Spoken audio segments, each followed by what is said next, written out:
आज एक वोटों के खातिर ट्रेडिंग चल रही है, नए तरह की ट्रेडिंग। जो आज से पहले खुद हिरण के शिकारियों का पक्ष लेते थे या हिरण शिकार को कुछ मानते ही नहीं थे, मांसाहारी लोगों को अपने घर पे पार्टी देते थे।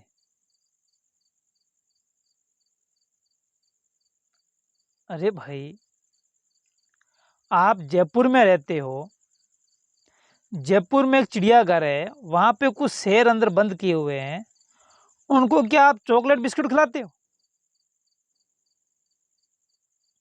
या हलवा पूरी खिलाते हो? जो 8 चीते कुनो नेशनल पार्क में आ गए तो पूरे देश में हो हल्ला रख रखा है कि ये मांसाहारी जीव है, सबसे तेज दौड़ता है, किसी को नहीं छोड़ेगा। आपने कभी ये प्रश्न तो नहीं उठाया कि गिर सोमनाथ का जो जंगल है, भारत में सबसे ज्यादा शेर वही है और सबसे ज्यादा हिरण, नीलगाय, चीतल वही है। वहां से तो किसी ने नहीं बोला कि शेरों को यहां से हटाओ।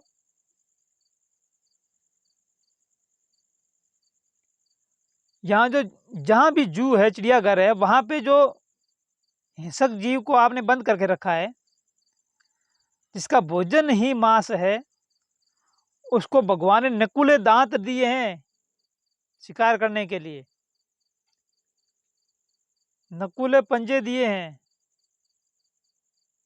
अरे भले मानस, तेरे को भगवान ने ये मानव तन दिया है, न तेरे नकुले दांत है, न तेरे नकुले नाखून है, न नकुले पंजे है, न तेरे को 4 पांव दिए हैं, न तेरी पूंछ है, फिर भी तुम लोग जीवों की हत्या कर रहा है। शर्म नहीं आती? लेकिन आज जब कूनू नेशनल पार्क में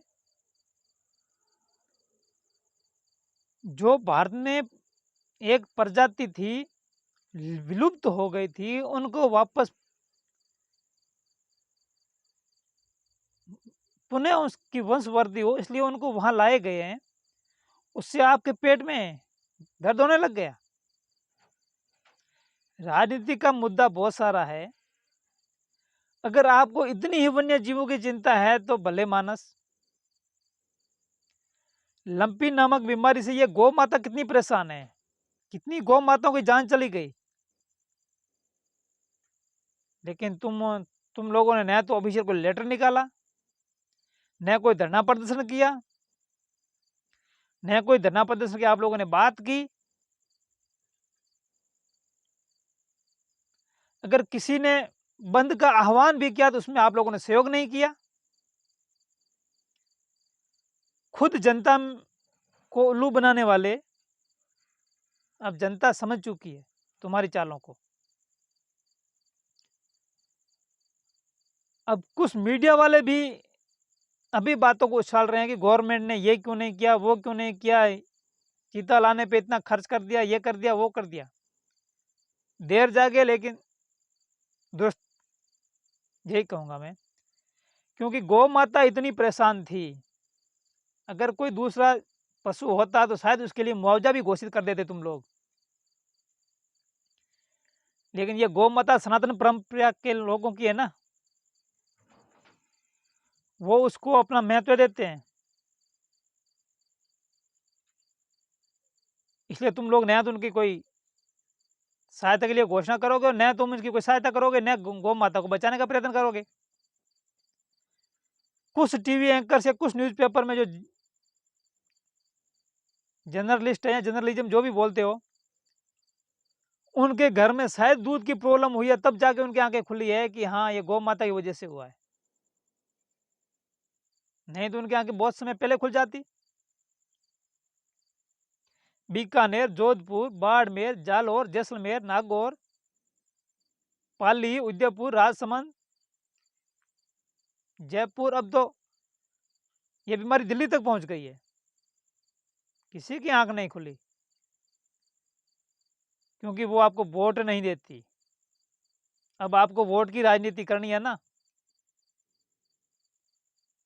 कि विष्णु समाज को गुमराह करेंगे, ये हिंद के लिए अपनी जान देते हैं।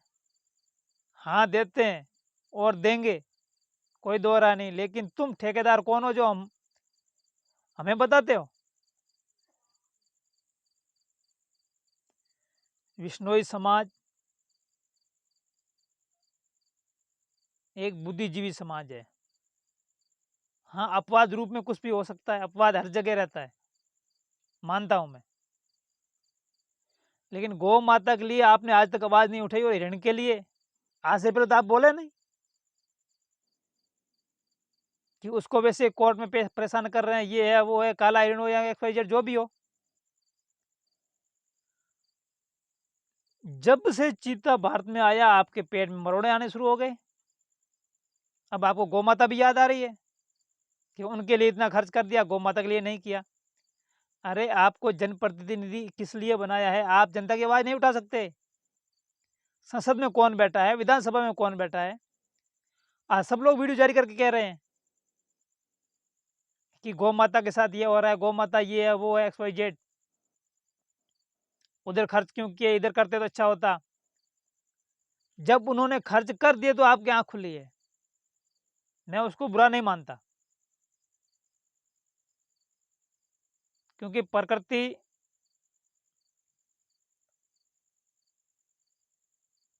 का जो चक्कर होता है ना, हमने शायद छोटी क्लास में पढ़ा होगा कि हर जीव एक दूसरे पे निर्भर है। उसी के तहत ये जो जानवर लाया गया वो भी है।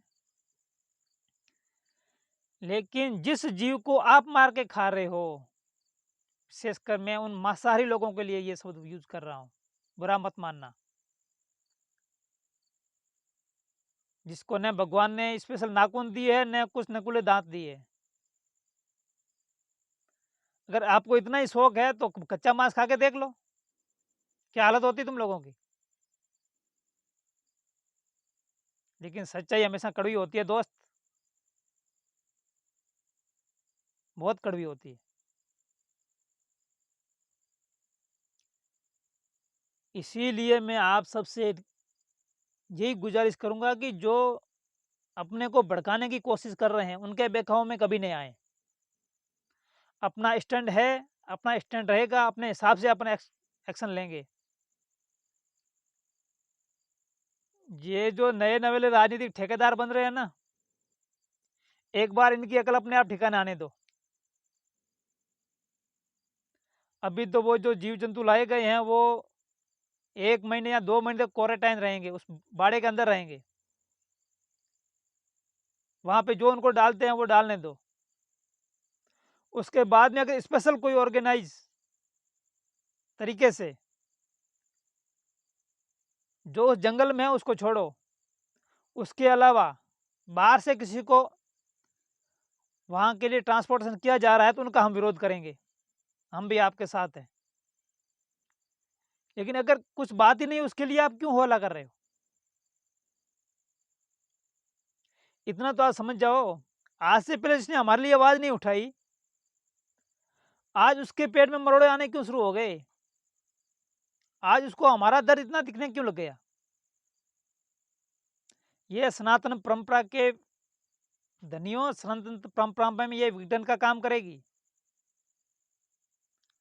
और उनकी ये चाल सोची समझी चाल है, अपने को चुगल में फंसाने की। अभी तक वो वन्य जीव बाड़े में कैद है, लेकिन सोशल मीडिया पे तरह तरह के वीडियो पोस्ट कर रहे हैं। किसी हिरण को 2 चीते खा रहे हैं, किसी को कोई कैसे खा रहा है, किसी का कोई कैसे शिकार कर रहा है, कोई कैसा वीडियो है। अरे ये वीडियो आज से पहले कहीं आज थोड़ी बने हैं। जो वन्य जीव लाए गए हैं वो पिंजड़े में कैद है, क्या बाड़े में कैद, उससे बाहर नहीं है वो। 2 महीने तक तो वो शिकार करने लायक ही नहीं है। बाड़े में है तो उसको जो डाला जाएगा वही खाएंगे। लोगों के बहकावे में नहीं आकर के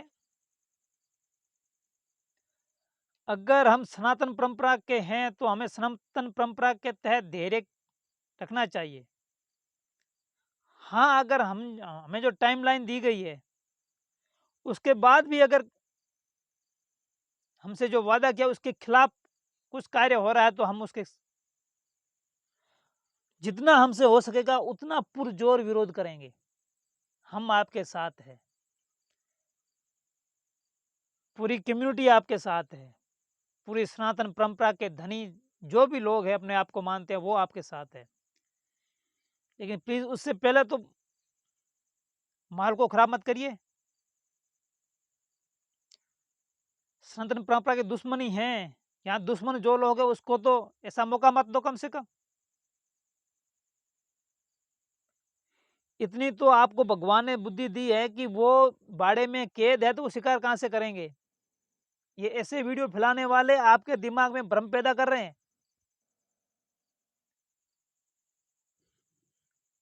और ये कैसा कैसा भ्रम भ्रम पैदा कर रहे हैं ये मैं आने वाले टाइम में आपको बताऊंगा। आज से कुछ दिन पहले एक न्यूज़पेपर में मैंने एक आर्टिकल पढ़ा था। सॉरी, आर्टिकल ही क्या, उसने आप बीती सुनाई थी। अपने पंजाब के एडवोकेट साहब हैं, सरदार जी है, सिख है, उनके साथ में क्या घटना घटित हुई थी, कैसे कैसे लोग उनके जो एक दूसरे के बोलते जान देने के लिए तैयार थे वो भी उसके दुश्मन हो गए थे। ये राजनीति है दोस्तों, राजनीति। ये लोग अपने बच्चों के लिए, अपने लिए, बाकी वालों के साथ कुछ भी कर सकते हैं। नाम ही इसका राजनीति है।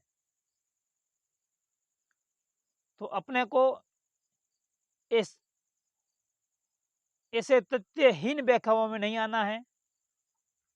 2 महीने बाद जब वो क्वारंटाइन से बाहर निकालेंगे उस समय अगर आपको कोई तथ्य मिलता है तो आप जरूर शेयर करिए।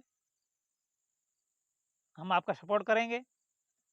हम क्या, हमारी पूरी कम्युनिटी आपका सपोर्ट करेगी। लेकिन तब तक धैर्य रखिए। महासभा का काम था लेटर लिखना, लिख दिया। मेरे को आज से पहले ये बताओ कि महासभा ने कितनी बार लेटर लिखा। ये नहीं होना चाहिए या वो नहीं होना चाहिए।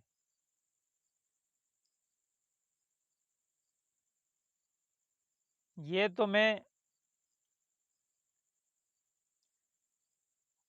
उस चूरू के जो महान संत हैं उन्होंने अल्टीमेटम दिया पिछले कुछ समय आत्मोत्सर्ग का। उस समय कुछ लोग जागृत हुए थे। अब उस समय जागृत हुए तो उसका फायदा लोग अब अपनी राजनीति में उठा रहे हैं। इसका हमें ध्यान रखना है।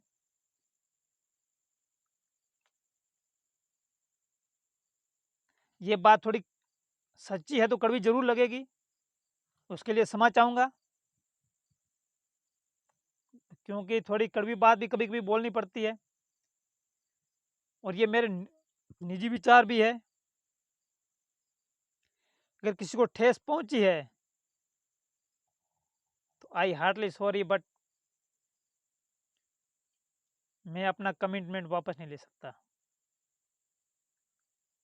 उसके लिए क्षमा चाहूंगा। वीडियो को यहाँ तक देखने के लिए आप सभी का प्रेम पूर्वक दिल की असीम गहराई से धन्यवाद। नमस्कार। जय हिंद। जय गौ मातरम।